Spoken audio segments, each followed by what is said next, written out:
presentation lined up on research in progress with our Georgia Practice-Based Research Network. So to get things started, I'll go ahead and hand the mic and the controls over to our good friend Gulzar Shah in Georgia. Gulzar. Good afternoon, everybody. I would be today presenting on health informatics capacity and meaningful use readiness of Georgia health districts. And as Anna indicated, these are preliminary findings. So you can't see me on the camera because, I thought that you don't want to see my face. Probably it's better to have you concentrate on the presentation. I would like to acknowledge my co-authors and co-contributors for this presentation, Dr. Bill Livingood and Professor Russell Toll, both members of the Georgia Public Health PBRN. I would also like to acknowledge the financial support by Robert Wood Johnson Foundation through a Quick Strike grant for this research. And with that, I'll get started. So today's presentation covers the descriptive analysis of district health departments. So I'll get to this part of, the terminology, district health departments versus local health department / county health departments in a minute. So we are going to cover health informatics capacity and meaningful use readiness. So the questions answered in this presentation through the descriptive analysis are: what is the level of utilization of the meaningful use certified electronic health records? What are the barriers to such use? What is the nature of involvement of district health departments with development of health information exchanges in Georgia? What concrete processes are in place to make health informatics a strategic priority in Georgia? How are information systems used? What is the level of involvement by the district health departments with the regional extension centers? And for those of you who are not familiar with the RECs, the concept of regional extension centers, I'll explain it a little bit later on. What are needs of the district health departments which would enable them to fully participate in meaningful use of electronic health records and health IT in general? So this last question would be answered based on an open-ended question in our survey. So before going into the findings, just like to mention that the justification for this research or need for this research was based on some gaps in the evidence.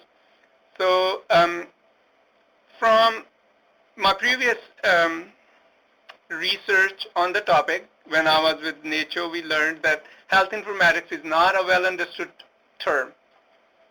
I would therefore kind of define it for the benefit of participants. So Yasnov et al. Defined public health informatics as the systematic application. So it's systematic application of information and computer science and technology to public health practice, research, and learning. Now this definition has been derived from a more general definition of health informatics. So that definition is that the interdisciplinary study of design, development, adoption, and application of IT-based innovations in healthcare services delivery, management, and planning. The adoption of information technology and information systems is known to have increasingly become central for many public health activities. And those public health activities, many of you may be familiar with, include mapping, for instance. It would include quality assurance, community resource assessment, vital statistics, for example, environmental health, immunization tracking, lab reporting, and so forth. So the effective application of information technology and information system has the power to transform the traditional public health activities like disease surveillance.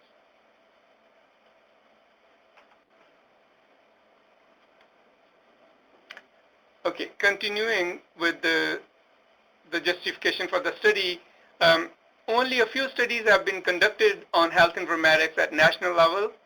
Those couple of studies conducted while I was at NHO, one in 2009 and another one in 2010, basically had the research design that does not allow actually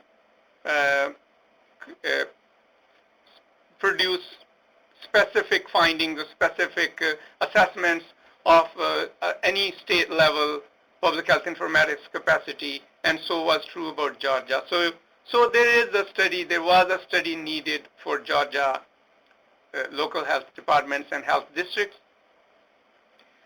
There was one study in Georgia that has recently been conducted, and members of our PBRN were involved with that study.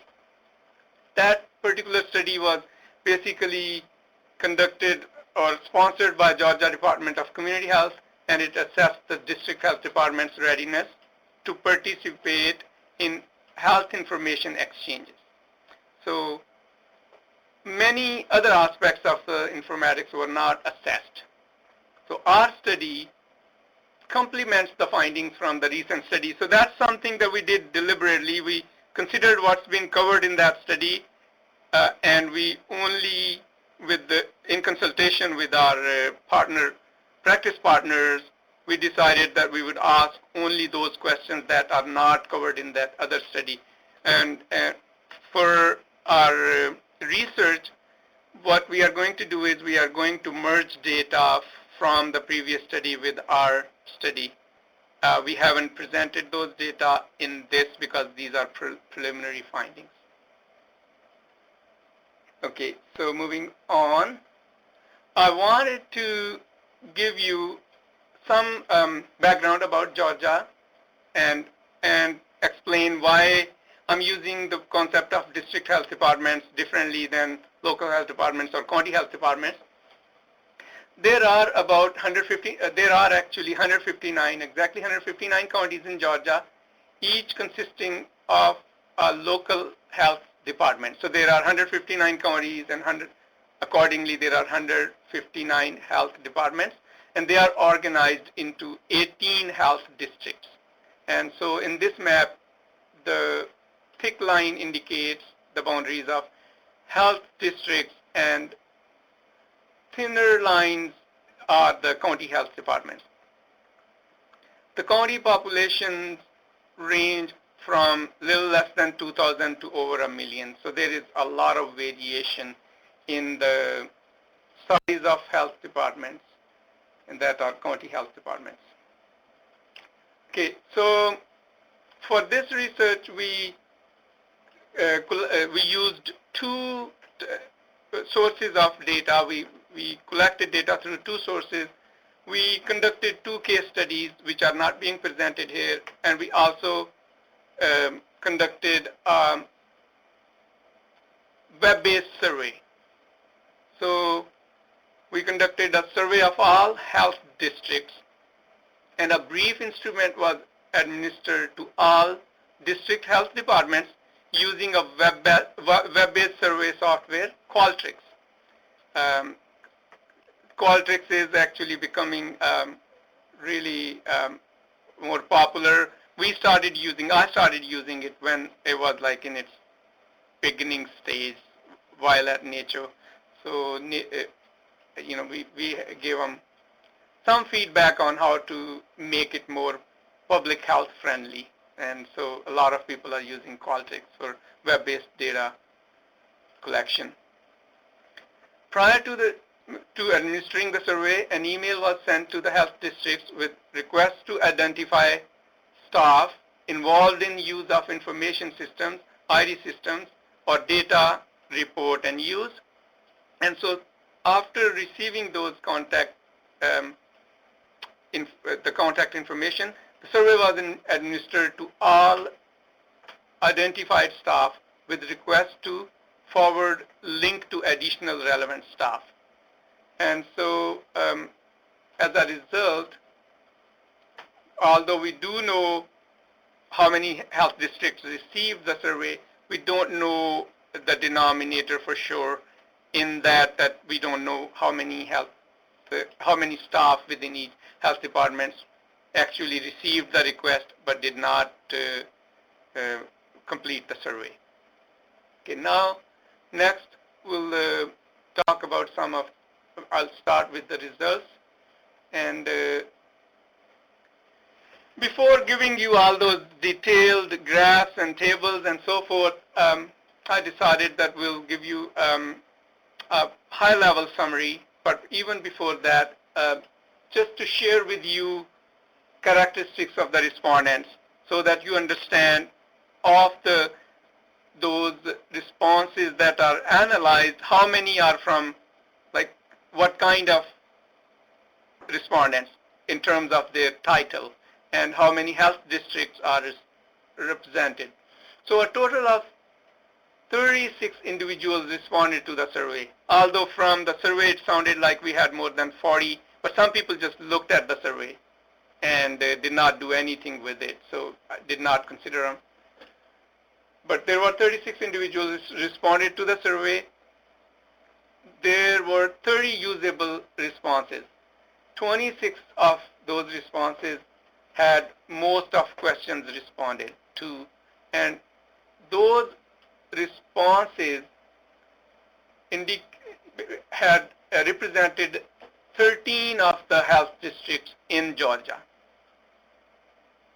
The survey was completed by multiple staff per district health department, and you see that there were like 9 district health directors who completed the survey, 6 financial or other non-clinical program directors, 8 IT directors, supervisors, or managers, 7 public health nurses or clinical or disease coordinators.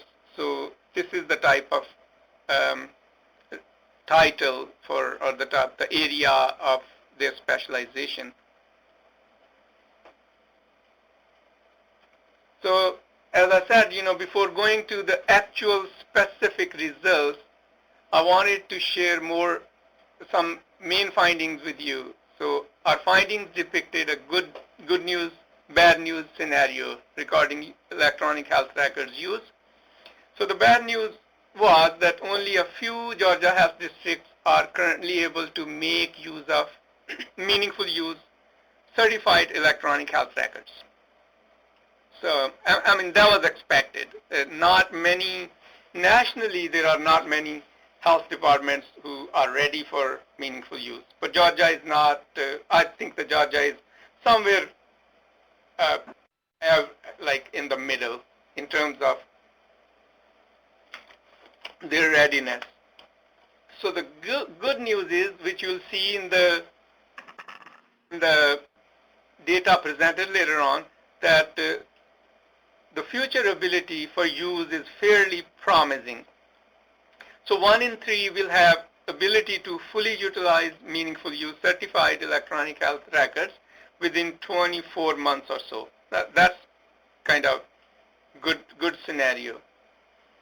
From the responses, it appears that the health districts played an active role in shaping the statewide information systems. More than half of the respondents played a role or were involved in development of state or regional electronic health record systems. As I indicated earlier, in Georgia, county or local health departments are all part of our district health departments, and generally when district health departments are ready to use health informatics and specific components of it, they work with the county health departments to improve their readiness. Okay, so so this is second of the main finding slide, and after that we'll get into the graphs and charts and the data. Informatics as a strategic priority when asked about what processes or concrete processes are in place to make health informatics a strategic priority, you would see that many indicated assign dedicated resources for making health informatics the highest priority. Local health departments made it part of the strategic plan. A bit higher proportion mentioned that part of the, health informatics improvement or capacity building was part of their quality improvement efforts. And some indicated that part of it is also part of their accreditation efforts. So that's a kind of positive scenario where health informatics use is being a part of the overall strategic priority. So that's the only way to improve things. And when asked about the use of information systems, local health departments indicated many uses such as clinical records management and accounting and finance and billing and human resource management and quality improvement. And you would see the numbers in a minute. So when asked about barriers, you would see the usual suspects. And I'm just going to move on to the next slide because we have some detail about what kind of barriers. Now, as I promised, we'll get into the specifics, and so we are getting into the specifics. Meaningful use certified electronic health records. The question was, is your health department currently able to submit or receive data through meaningful use certified electronic health record system? And only 17.2% of the local health departments said yes, they are doing one or the other.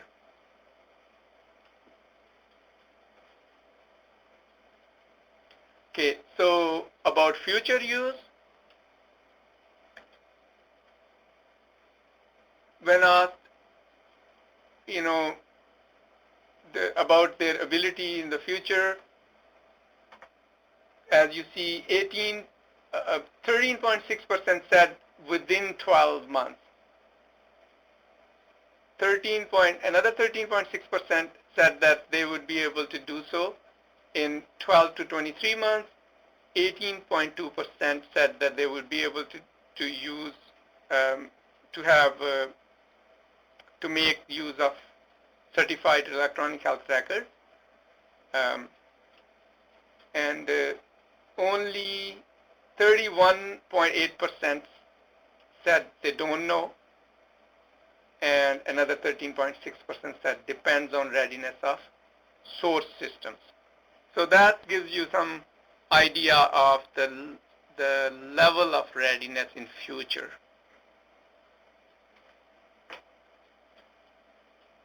Okay, so now the next question before I show you the actual table, one takeaway from that table is that Georgia health districts did not offer a lot of information on barriers because most of the cells are, as you see, kind of no or missing in this table. And so when asked about what are the barriers or reasons the district health department may not be able to submit or receive electronic health data required for meaningful use, and with the response categories, do not have electronic health records, 80% said no, that doesn't apply to us. Lack of funding, in this case, only 7% said yes. And require technical assistance, insufficient staff support, uncertain about meaningful use, and others. For some reason, there was not a lot of interest in this particular question. So I don't know what happened there, but some of the qualitative responses are not consistent with this. People were not shy of telling that they do have barriers. But the question was differently asked. It was asked about what are your resource needs rather than what are the barriers. But that was a similar question. So that speaks to how, the wording of questions sometimes, even when it's measuring the same phenomena, can change the responses. Okay, so when asked, has your health district had any input in the development of health information exchange? These are the responses. 32% said yes at state level, 23% said yes district region level, 3.8% said county or other healthcare provider, 38%, 38.5% said no, they had no input. So the idea is that when health information exchanges are developed, their use would be higher if stakeholders or people who are going to use the system are involved in their development, or they have input in their development. Health informatics as strategic priority. So these are the things I mentioned earlier. People indicated, so about roughly half of the respondents said that it's part of the district quality improvement effort. Half of the respondents also indicated, so this was like select all that apply kind of question. Half of the respondents said that it's in the district work, and so part of the district work and plans towards accreditation. Assign dedicated resources. That is one of the most concrete processes. When you start assigning dedicated resources, that means something.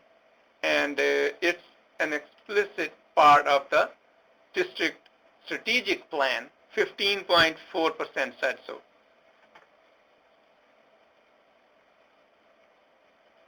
Okay, so use of information systems. Now this is very informative slide for me, at least. I always wondered, what are some of the uses of health information systems? So these responses indicate those uses. So accounting and finance and billing are the highest type of use. These are the type of use which roughly 2, 3 or more local departments did. Clinical records management, programmatic reporting, human resource management, program improvement, and quality measurement, and so forth. So this was to me very informative. Barriers to meaningful use. So what barriers are you encountering as you like barriers to preparation for meaningful use, as opposed to barriers to use of health information systems. And as usual, lack of funding and lack of staff were the most frequently selected categories. Nature of involvement with the regional extension centers. Now, regional extension center is defined as an organization that has received funding under the Health Information Technology for Economic and Clinical Health Act. Many of you know this act as High-Tech Act, to assist healthcare providers with the selection and implementation of electronic health records technology. So Georgia also has a REC, or a Regional Extension Center. And so the question was, what has been the nature of your involvement with the regional extension centers? Select one best response. So in this case, respondents indicated 66.7% of them said that they are aware of the center but not working with it. 16.7% they have contact but no formal involvement. Working closely and very involved was very small percentage, like 4.2%. And has requested but not received assistance was also a very small percent. So moving on, I wanted to show you a little bit of across tab. This is something we already saw for all for all respondents. What are the concrete steps local health departments done to make health informatics as a strategic priority? One thing interesting to note is when I was doing exploratory analysis, I found that the priorities are different. Basically, the way they are seen differently based on who responds to the survey. So as you see, look at the first column and assign dedicated resources. IT directors, supervisors, or managers, a higher percent.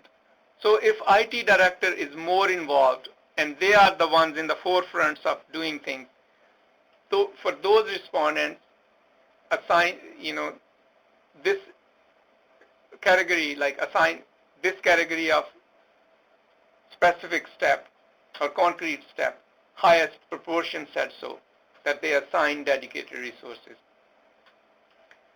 Then on the other hand, the last column, others, those who are district health directors, I think they were less specific, and so therefore highest proportion said others. Then when it comes to quality improvement, again, IT directors, supervisors, when those respondents had the highest percentage, indicating that this category of specific steps for priority was applicable to them. So I found it really interesting. Okay, moving on.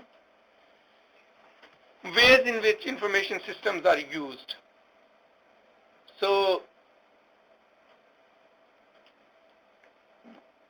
again, those with the IT directors being more involved and responding to the survey, they had the highest percent in each category. Clinical records management, 100% said yes. Accounting and finance, 100%, and billing and so forth. So that to me tells something. Whereas if the district health director was responding, then the distribution of those responses is different. Now, next set of things, and its last set of things, is basically a qualitative question. What needs you have which would enable your health district to fully participate in meaningful use or health IT in general? So this is what I was talking about. Depending upon how a question is asked, the responses could be different. Although this is the flip side of barriers, I think. But we got a lot of responses that were left missing or no in the structured question when asked about barriers. So the analysis showed that lack of funding and staff was actually the topmost resource need. Funding and staff was the topmost resource need, and therefore lack of funding and staff would be the biggest barrier. So many health departments, 16 of them report, So no, it's not 16 departments, actually, it's the 16 respondents. So 16 respondents indicated that lack of staffing and funding for training was the highest level of concern. 8 respondents reported lack of funding to support the upgrades for software and hardware and development of interface or IT infrastructure. 12 reported requiring funding for implementation of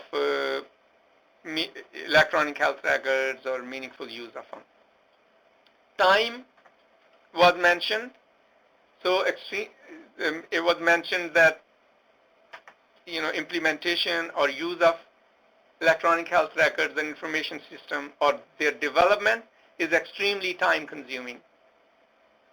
And others indicated need for the staff for other things. Then there was some other category of need involved IT infrastructure. So the interface development at state lab level was mentioned. Centralized data repository for secure storage and access to the records by all partners was mentioned. Developing data sharing agreements with community partners who have electronic records. So that is something understandable. To be able to receive data, you have to have some formal relationship. And one way of having that formal relationship is through data sharing agreements. And some respondents mentioned that that's one of the barriers. Means of sharing data with other providers electronically was indicated another barrier, so to speak. Increased bandwidth, there was need for increased bandwidth indicated, and technical expertise such as coding expertise and support. When the IT system is down, so are the records. So in other words, there was need for having more technical people. And obviously with the loss of funding and shrinking budgets, that's something that is shrinking. That is a capacity that is shrinking at the local health department. Long-term plans to implement evidence of partial relevance, and supremely frustrating. These are like the elements that were indicated as frustrating. And some of the respondents indicated that they had lack of knowledge about electronic medical records or electronic health records. And finally, consistent with the previous slide, the technical coding and support and understanding of how systems can be assessed with it when they malfunction. So these were some of the qualitative responses in response to the open-ended question that we posed to our local health department, district health department. Now, limitations for this research include that, as you saw, total number of respondents mostly were 26. So you can't do a lot of, that gives you, that limits the type of analysis that can be performed. And then the design of the research is complicated. When you present tables, it's basically respondents. It's not the district health departments. So since there were multiple respondents from each district health department. And although 13 out of 18 district health departments were represented, with this smaller number, I would have preferred, it would give me more confidence in generalizing my findings to even Georgia had I received responses from all of them, because we are only dealing with 18 district health departments. So as you recall, another problem is that, although we wanted the perspective of all relevant staff, not just a single uh, staff from each district health departments. Some district health departments included all relevant, but others only had a single respondent. So that to me is a limitation. And since Georgia is not similar in terms of its structure, like having county and then district health department, that relationship, our study's findings may not be representative of situation in other states. So that's also a limitation. With that, that's the end of my presentation, and I would be happy to take questions. Thank you, Golzar. That was a really excellent presentation, and I'm sure we're going to have some questions. We have, if you'd like to raise your hand online, or in just a second, just jump in if you're on the phone. I have a couple of questions, and I'll start with one, and then we'll see if we've got a backlog, and then I'll come back if there's time to the last. Like you, I'm really interested in that discrepancy between where the IT directors see the data being useful versus where the line staff and management see data being useful. Sure. It strikes me, and I agree that it says something, and I think the parsing what it says is really the interesting piece, especially from a practice translation standpoint. To me, there are really three domains, and there may be more, you may know, that are really implicated here. One is the data that are currently slated to be collected. One is the way those data are organized, and one is what kind of data could be collected. So I'm wondering, from your standpoint, do you think the greater issue is that the line staff don't have a thorough understanding of those three domains, or that the IT staff don't have a thorough understanding of what's actually being collected? I know these are preliminary data. I know you're still in the analysis phase, but what's your gut to that? Purely speculating, but I think that the response that, so my explanation of those differences that we saw were more about how, even though these are district health departments, they are different in terms of their own organization.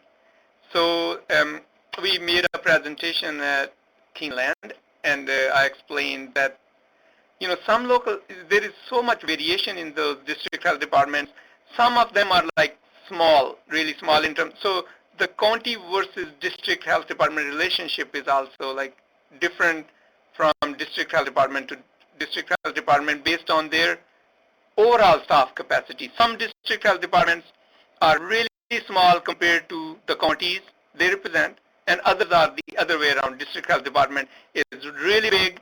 They have more staff. That means they have an IT person or more, like an IT manager, another informatics person, and so forth. Whereas in smaller district health departments, where in terms of overall staff capacity, they may not have any IT manager.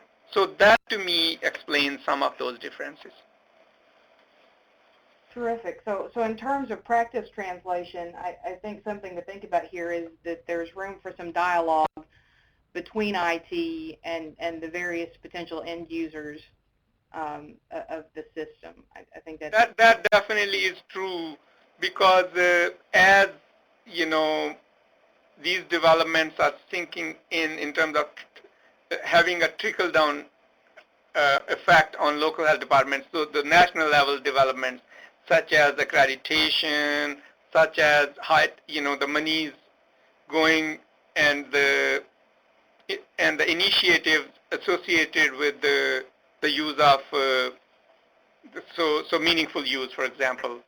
As meaningful use is becoming more prevalent, local health departments having to work with the practice partners, healthcare partners, for example, those who are providing healthcare.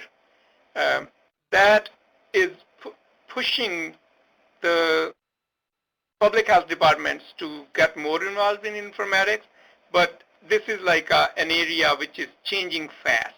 So I think that, maybe as the health informatics capacity matures at district health departments, these silos between within the health departments, like among those programs, like in IT staff working separate from the program staff, from the health care or nursing staff, for example. Those silos would have to be diminished or be gone, and that's how they would all be on the same. So to me, these findings also suggest what you said, that they are not, basically, they don't have the same understanding, different staff in different programs, and they may not be working closely, but that's speculation on my part, somewhat. Well, thank you, Gulzar. We are starting to get some contextual questions rolling in. I see folks have typed in. Susan Zahner has a question. Susan, can you pipe in, or would you like me to read it?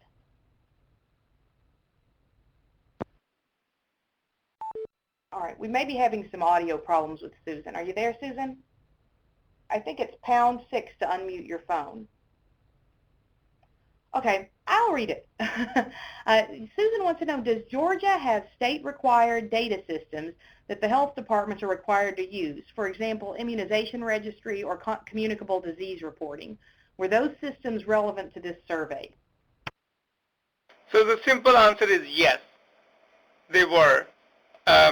Although in our survey, we did not make it specific. We just left it at the health information systems and did not go into the weeds. The problem being that when we were administering this survey, there was a lot of negotiation between the partners and so the state level person and our PBRN people about how many questions can be asked and how detailed the questions could be. Always there is a conundrum of having too many questions and having a low response rate. So we agreed upon keeping the question to 10 questions, and therefore those details could not be included, but our systems actually refer to those, our questions refer to those systems. Terrific. Susan may be typing a follow-up question. We'll come back to that in just a moment. Charles Brown from Connecticut has asked if all the DHDs provide clinical services that would require the utilization of EHRs. So the question to that answer would be that it's not the district health departments themselves providing the clinical services. It's about district health departments working with the county health departments. So in most cases, county health departments would be providing those services, and in addition, districts providing the services. So we haven't conducted a study specific to the use of clinical records, but from other work that we do with the county and district health departments, we know that in some cases, as I said, district health departments are really big and they have the capacity to do things. Most of the functions are within the purview of district health departments. In other cases, district health departments are small in terms of staff and they just work with the county health department. In Georgia, actual authority, like by the legal authority as a local health department, is assigned to the county level health departments and not the district. But counties actually join together to select a district health department director. And so since there is variation in terms of, and then that district health director actually basically heads a district health department which works closely with those counties that are within that district. So as I said, some district health departments do not have staff and do not have detailed programs. I don't know how many and which ones don't, but I know that there is variation of this kind. Thank you, Gulzar. Susan Zahner just popped on and said that they had gotten cut off, so she didn't hear the answer to her question. So let me try to summarize real quickly and correct me if I misstate, Gulzar. yes, there are those kinds of data systems required for use in Georgia. They were relevant to the survey, however, they were not addressed explicitly individually because of the constraints of the length of the survey. Is that correct, Gulzar? Right on. Okay. That's right. And then I have one more. Are there any other questions for Gulzar before I ask a quick one? All right. I think one of the interesting things about having a network of networks like we have on this call is the opportunity for us to all learn from each other's experiences and build capacity in many ways. So when you were talking about early in the call about the snowball sampling within the health departments leading to questions about your denominator. I mean, you knew your denominator in terms of health departments responding, but you didn't really have the denominator in terms of number of people who were solicited to complete the survey. Right. If you had this to do over again, how might you have structured that differently is the first part of my question. And then after you have a chance to respond to that, if others on the line have some insight, if they've encountered a similar problem, it might be interesting to hear how they handled that as well. So the simple thing is, simple answer is that if we were really concerned, so we were more concerned about getting responses, more responses, as opposed to, precisely knowing the denominator. So if had we not instructed our respondents to further forward our email to others who are relevant. So the thing, when you are working against a time constraint, such as under a quick strike grant, you can't really wait for some people to respond to, like, these are the people who are exactly relevant. So in those cases, we just said forward to others. So we actually said forward to others, to everybody. If that wasn't the case, then we would, so if we had a little more time, we would collect the actual contacts for everybody who's relevant, consider that as a denominator, and then further instruct people not to forward it to others. So that way we would know our denominator. Terrific, Gulzar. Thanks. Does anyone have anything they'd like to add there in terms of how others might have dealt with similar issues, particularly within the time constraints of the quick strike?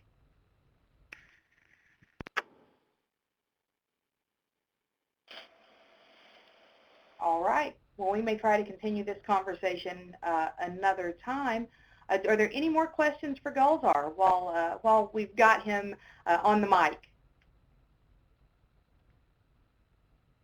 All right. Well, thank you again, Gulzar. This is really interesting work. I'm sure we'll be hearing more about it in the near future. And good luck writing up all those analyses.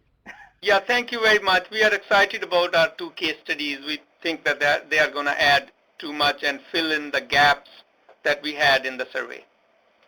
Terrific. Thank you, Gulzar. You're welcome. And we will now move over to some of the housekeeping portion of the meeting. Normally, this is where Glenn and Lizette and I sort of tag out periodically, so I'm sorry if folks are getting a little tired of hearing one voice. We'll get through these items fairly quickly. First off, we want to congratulate our DAX grantees. Those delivery and cost studies are getting ready to launch. Some launched on the 15th, and we have a couple of them launching on August 1st. So I would like to quickly, I'm going to name names. I'm going to name names before the committee here. And I'd like to remind folks not to publicize these yet. This is in terms of releasing notifications to the press. We'll be working with you in the coming weeks and with the Robert Wood Johnson Foundation to publicize this DAX launch. But we would like to congratulate, in no specific order, New York, Florida, Washington, Connecticut, North Carolina, California, Ohio, Colorado, New Hampshire, New Jersey, and Nebraska. So many thanks to everyone who submitted for the DAX, and many congratulations to the successful PBRNs. As a reminder to some of the new affiliate PBRNs, now that you are registered with the National Coordinating Center, you too will receive calls for proposals and requests for proposals that are specific to PBRNs registered with the Coordinating Center. So we have that to be excited about. There are going to be some really interesting data coming out of those studies in the coming months. We'll be having a launch call with all of the DAX grantees in about, I think, a week and a half. So we're excited to get that rolling. We also just wanted to touch base on a couple of recent meetings. The Academy Health Annual Research Meeting and PHSR Interest Group were in Baltimore last month, at the end of last month. I've been on planes so much lately I can't keep it straight anymore. They were both very well attended, very interesting meetings. The Academy Health Arm and Interest Group were able to host our PBRN scholarship recipients. And we have asked those folks to be prepared to do a report back to everyone in the next few weeks so that those of you who weren't able to actually attend the ARM and the IG will still get to hear about some of the things that went on, some of the more interesting aspects of the program. We'll be in touch with those scholarship recipients in the next few weeks to talk a little bit about how we're going to structure that, and then we plan to have that call in August. I have a note here, not to step too far aside, but Bill Livengood has just posted a note that says, just a thought, but he thinks Michelle and McCormick is EHR software used by all but one of the districts, even though each district independently selects their software. So anyone who wants to follow up with Bill on that, please feel free to go ahead and type in the chat box. Getting back into the agenda items, the NATO meeting was last week. It was my first time at the NATO meeting, and I've got to say I enjoyed it as much as any meeting I've ever attended, to be honest. It was a wonderful set of sharing sessions with practitioners. So as we're thinking about practice translation for the research projects, I would definitely check the NATO website. It's my understanding that some of those materials are going to be posted online. So you'll want to have a look at those. Some of the different presentations will be there. There was an opening plenary with Tom Frieden from CDC and folks from CMS and a whole slew of a panel of Linda DeGudas and Carol Morley, all kinds of CDC folks. So that was really interesting, talking about ACA and the implications for public health. I'm pretty sure they've already got that one up on the NATO website, so please do have a look at some of those materials. Is there anyone who is at the Academy Health Arm or NATO who would like to add anything at this point? We did have a number of PBRNs presenting at both of those, and I believe that the agendas are published online on each respective organization's website, so if you'd like to check some of that out, please do. And we did send out notices of the folks we knew were presenting. Again, if you're going to be presenting at a national meeting, such as Academy Health or NATO, or of course APHA, which is coming up very soon, please let us know so that we can make sure, especially APHA with that phone book of an agenda that they do, so that we can make sure we don't miss anyone, and every one of our PBRNs who are attending that meeting will know where you will be presenting and when, so that we can really promote your work. Dissemination opportunities. I'm just going to say a few words about the Prevention Research Center's D&I that we've been talking about for a few months. We've been working on a dissemination and implementation science opportunity with the Kentucky Rural Cancer Prevention Center, as many of you know. Those activities are underway. Some of our PBRNs are working closely with the PRC to develop tailored dissemination plans to push out HPV vaccine information, geographically targeted HPV vaccination information out to their populations, and then do a follow-up to find out how effective that has been in promoting a change in behavior, but also how effectively the information moved through the system. So we're starting to get at this issue of the kinds of roles that PBRNs could play in disseminating evidence-based information. If you are interested, I think there's still time to get on board with that. We have until the end of September, I think. Again, this is not a highly funded opportunity, but some small amount of funds are available for A, tailoring the existing video that they have, and B, perhaps conducting focus groups with some of your constituencies. So if you're interested in that, please shoot me an email or shoot an email to the Public Health PBRN account, and we will connect you to the PRC here and see what we can do to move that forward. Frontiers in PHSSR. That is, of course, our open access journal. Many of you have already published in it. As some of your funded research through the PBRN National Coordinating Center begins winding down, for example, some of the quick strikes that recently concluded, including Golzar's that he was discussing today, we would love to see some manuscripts submitted to Frontiers in PHSSR. This is, again, open access, rapid release. The intention of that journal is to get the most recent findings that could possibly inform decision-making in practice out to practitioners. It's not behind a paywall, so you don't run into the kinds of access issues that you do with our more traditional journals, and we definitely like to see some manuscripts coming into that from some of the closing out projects. And then React is our podcast that is hosted by Paul Halverson. We should have one coming out in a few weeks on evidence-based practice. If anyone has some ideas about the Research to Action and Public Health Delivery podcast, and you have some work, some research that you're working on that you think would be terrific to highlight, by all means send us an email. We'd love to hear about that. I'm going to make one plug that's not on the bullet list here, but I've been in meetings for the last week or so with the communications staff from the National Coordinating Center for Public Health Services and Systems Research, which is also here at UK, and some website designers, and as we have been discussing for some time, we are in the middle of revamping that website that we share with the National Coordinating Center for PHSSR. One piece of what we're wanting to do is make that more stakeholder targeted. So we have sections for policymakers who are looking for evidence to inform decisions that they're needing to make. We have evidence for practitioners regarding what works and why. And we have the information that you as grantees need in terms of everything from grants administration to what other funding opportunities are on the horizon. One of the things we really want to do with this is have a standalone page for each of the PBRNs. And that page will feature an overview of your PBRN, a look at some of the collaborators in the network. We'd like to have a photo from each. We'll be putting together an email solicitation and sending it out to everyone as a group to gather some of that information.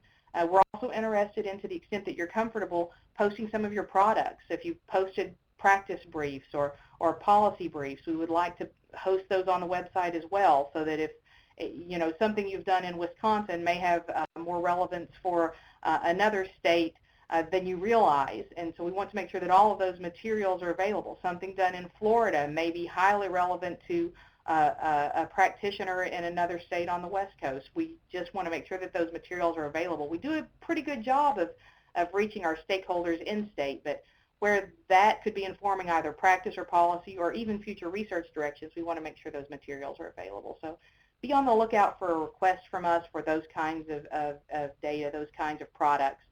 We have a lot of those on hand, obviously from your reporting, and what we may be asking in those cases is just for permission to post them. If you're uncomfortable with us posting something, that's fine, just let us know. Our goal is both to make people aware of you and the important work that you're doing, and get the findings being used by those who need them the most. Any thoughts or insights that you have on that, we would welcome. And in fact, are there any questions about anything we've discussed so far?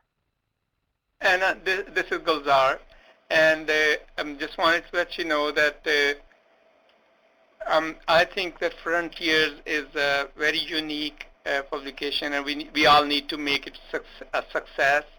And I've been a big advocate of it, but I think we need more reviewers for it. In the beginning, the idea was that there would be a 10-day turnaround time for reviews, but I understand that people are busy and finding reviewers might be a difficult thing to do. So maybe we should use this forum as an opportunity and ask for more volunteers with the information about what kind of about their areas of expertise or the kind of research interest. And I think that we should take it to the next level in terms of making it a timely kind of publication. Also, I noticed that, gosh, you got some of uh, the reviewers that are very strict. I'm one of them too, but when it comes to my papers, I feel like, man, my paper's been ripped apart or whatever. So I'm proud of that, but I think we need a better mix of reviewers also. So those are my thoughts. And whoever I'm working with many people, and I always say, yes, let's submit something to Frontiers. So I think that this is very unique, particularly it's brief and it's relevant to the practitioners. So we need to all work together to make it a success. That's a great point, Gulzar, and perhaps we can.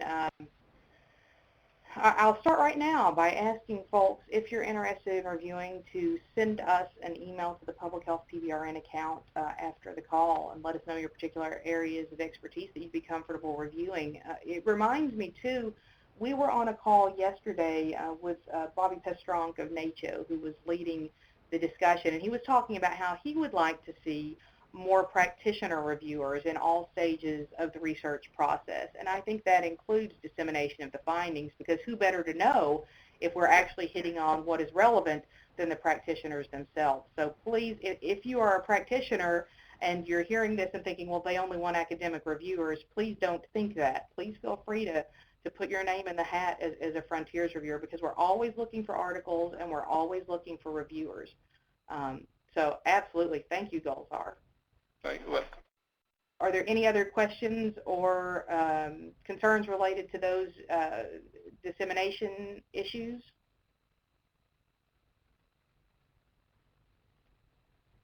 All right, I'll quickly move ahead. Funding opportunities. We want to first off announce that in the next day or two, you should be getting the official solicitation for the 2013-2014 Quick Strike Research Fund call, and that is in final draft form. We just need one more person to sign off on it, and it will be hitting your mailboxes. I know that we've had some questions from folks about when we were going to be doing quick strikes, how quickly we could do quick strikes again, and our goal is to get that going as quickly as possible. We're planning to do a first review hopefully by the end of August. So primarily because we know a lot of you already have things in the hopper that you've been working on for the last few months. We're going to do 4 reviews over the next year. If you have submitted for the first cycle, which again will be around August, we will, and you are not successful at that point, we can do 2 things. One is we can get you some feedback on that, and the other is we can keep your proposal in consideration for the next quarter as well. So that's pretty well explained, I think, in the solicitation that we'll be sending out. But I just wanted to let you all know that that is on the horizon. So if you've had some quick strike ideas you've been mulling around, get ready to put those down on paper, and we'll move that forward. Are there any questions about quick strikes? All right. And the mentored research scientists. I would be very remiss if I did not talk a little bit about the fact that our sister coordinating center, the Public Health Services and Systems Research National Coordinating Center, has a solicitation out right now for mentored research scientist awards. There are going to be up to 8 grants of up to $100,000 for a maximum of 24 months. This solicitation, this funding opportunity covers work by very early stage faculty members, and it requires mentorship from both an academic and a practice mentor. So we really think that this is an excellent idea for our public health PBRNs to engage both on the academic side and on the practice side. We'd love to see some of you involved in that. That solicitation, that call, is on the publichealthsystems.org website if you're interested in more information about that. Ann Kelly in PHSSR is heading that up, so we can certainly put you in contact with her. But I know they're looking for practice. They're looking for a lot of practice partners to provide mentorship, as well as a lot of academic-based researchers. So that's some very exciting opportunities on the horizon. I think that just about gets us to the end of our scheduled agenda. I'd like to open the floor for discussion or for any questions folks have. So Anna, one question about Quick Strike is, does it have to be always based on primary data, or can folks actually propose systems research using some secondary data? The salient point with the Quick Strike is that it is an emerging research need that is on a very short time fuse.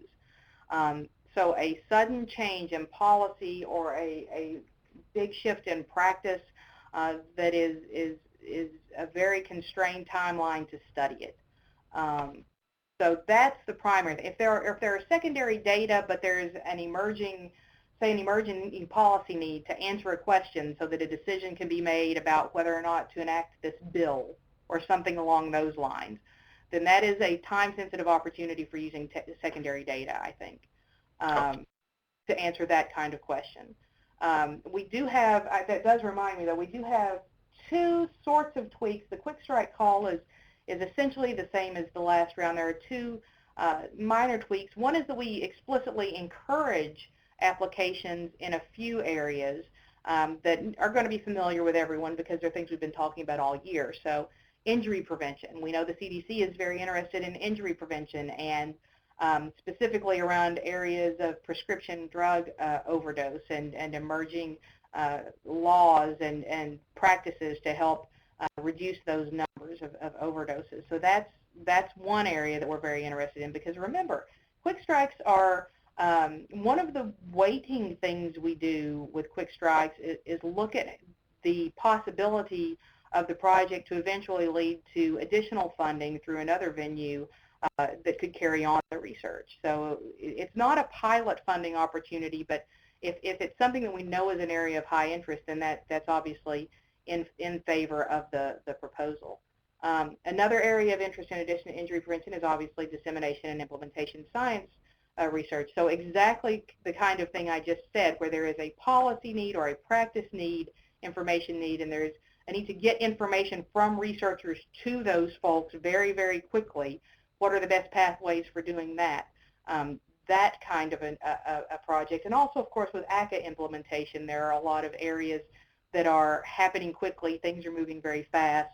So the Quick Strike being on the 3 to 6 month timeline really does, as you noted in your presentation today, Gulzar, really does sort of constrain what you're able to do methodologically, but if it allows you to begin building a broader research program around something that really is fast release, really does need to happen immediately, then I think that's a really good use of those funds. So we just want to encourage everybody to be thinking about how you can capitalize on those Quick Strikes, and do be thinking about those Mentored Research Scientist Awards, because I know PHSSR would love to have the PBRNs very involved in that.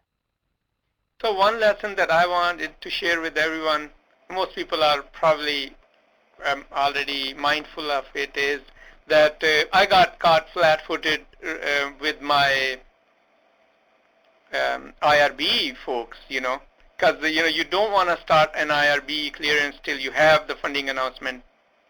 And once I got the funding announcement, the IRB would want letter from each individual person who is going to be surveyed, and then there was a lot of back and forth as to how do you get that in a timely fashion.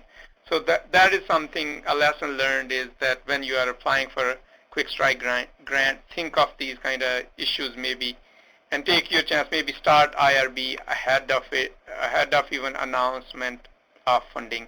I mean, it doesn't hurt to have that in place. That was my lesson learned, at least, you know. Don't And have to. that was our lesson learned as well, because this time we've actually explicitly put that into the call. That is the other area that I just kind of skimmed past and forgot as I was just talking about the secondary data was we have asked folks that with their Quick Strike applications provide documentation that at least the building of the IRB dossier has begun. So that we know that that's already underway. Not necessarily that it's been submitted to the IRB, because as we all know, some IRBs won't even review an unfunded project without jumping through a whole lot of hoops. But at least that the process of putting that together has begun, because we want to make sure that everyone is aware of how that might affect their timeline. And if folks are thinking it through as they're applying, then hopefully that will help make everyone more mindful of the potential challenges down the line. Yep. Thank you, Golzar. You're welcome. Are there any other questions or concerns? Well, with that, then, I am happy to give you the gift of 17 minutes of your day. Thank everyone again for tuning in. We'll be back again next month. Let me make sure. Wait, I might have skipped something. Did I skip something, Lizette? Nope. No, and I think you're fine. I just want to thank everybody for your reporting has been wonderful. I think the foundation is much pleased with us. The way that we have been doing our reporting is documents correctly. We're submitting the right things that we should be submitting. So I just want to thank everybody for the good work that you've done, and please keep that up. As soon as you have products for your projects, please go ahead and send those directly to either my account or the Public Health PBRN account before you send those to the foundation. I'm finding that this helps both of us understand the correct way that the foundation is expecting to receive these reports, and especially for our new DAX grantees. We will talk about this in our meeting coming up, but any products, as soon as they're available, just send them to us here at the center first, and then we'll give you instructions on how to submit those to grant reports at RWJF once we check those out. So thank you again for all the great work on that. Thank you. Thank you, Lizette. Does anyone have any questions for Lizette, particularly around grants administration? All right. Instead of 17 minutes, I give you 16. Thank you all. Have a great day. Appreciation to Golzar, and we'll see you next month for Ohio. Bye-bye. Thank you.